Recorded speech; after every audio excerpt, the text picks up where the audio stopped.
4위 환강댐 방류 사건입니다. 서울을 물바다로 만들어라. 환강댐 방류 도발 사건. 자, 환강댐은 2007년 완공으로 추정되는 군사 분계선으로부터 마라톤 코스와 비슷한 42.3km에 위치한 임진강 본류에 위치하고 있습니다. 자, 그 규모가요, 높이가 34m, 길이가 880m, 그리고 저수량이 3억에서 4억 톤이나 되는 어마어마한 규모의 댐입니다. 자, 사건은 2009년 9월 6일 오전 5시경 경기도 연천에서 발생했습니다. 북쪽에서 갑자기 흘러들어온 4천만 톤이라는 대규모의 강물로 인해 당시 남한의 야영객 6명이 익사하는 참사가 벌어지고 말았습니다. 캠핑과 야영을 좋아하는 저로서는 정말 어처구니 없는 일인데요. 자, 이 사건에 대한 논란이 커지자 북한 측에서는 댐에 가둬진 물의 수위가 너무 높아져서 유실된 것이라고 변명에 나섰습니다. 하지만 북한 측의 주장대로 수위가 높아졌다고 하면은 방류하기 일주일 전의 강수량은 거의 없었고요. 또한 집중으로 인한 방류는 이미 8월에 진행된 상태였습니다. 자, 환강댐이 아니라 황당댐인 것 같습니다. 북한 정말 한국을 물바다로 만들 셈이었던 걸까요? 남북을 전쟁 위기로 몰아넣을 뻔했던 위기의 순간, 당시 아찔했던 현장의 모습을 준비해봤습니다. 보시죠.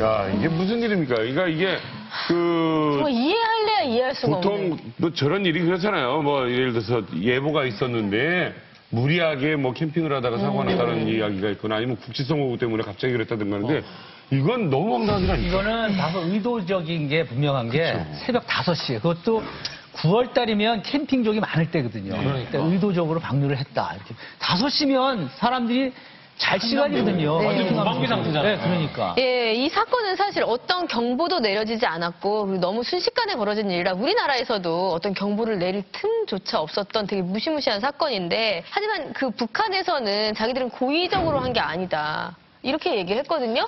그런데도 환강댐 방류 사건을 전쟁 위기의 4위로 꼽은 이유가 있나요? 북한은 오직 한 번의 전쟁을 위해서 존재하는 나라라고 항상 무력 통일을 할 기회만 엿보고 있었던 나라가 북한이기 때문에. 근데 우리 한강댐 전에 그 위에 보면 금강산 댐이 있습니다. 이 금강산 댐이 물이 한 40억 톤 저장할 수 있는데 이 물 가지고는 서울을 수몰시키긴 이제 좀 더 힘들다 해가지고 한강댐 밑에다가 와서 한강댐을 더 만든 겁니다, 이게.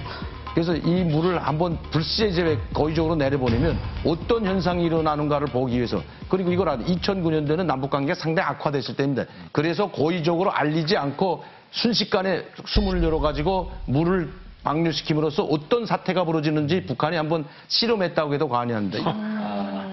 근데 4천만 톤이 내려왔는데 저 정도로 이제 그 엄청나게 범람하는데 약 한 10억 톤에서 40억 톤이 내려왔다고 한다면 서울까지 몽땅 잠길 수가 있는 거죠. 파주 지역으로 해서 서울까지도 잠길 수 있는 겁니다. 야, 저 이제 말씀 금강산 댐은 우선 첫째로 군사적 목적에서 지은 겁니다. 설계하고 건설 총지휘하는 거 안피드 국장이 제가 한 8개월 동안 이제 연락병원에 분인데, 김일성이가 그때 야, 이 서해를 공략하는데 여러 가지 방법을 찾아라 하는 와중에 위에다 댐을 건설해가지고 수공작전으로 할 수 있다 해서 연구한 것이 바로 금강산 댐입니다. 그 금강산 댐을 터뜨리면 한강등을 넘어서 서울을 7m로 잠길 수 있어요. 뭐 그 얘기 많이 했어요. 네, 그러니까 이게 거의 다 이제 한강 주변을 다 쓸려내려가는 거죠. 한 7m로 잠기면은 거의 모든 행동이 중단돼 버리거든요.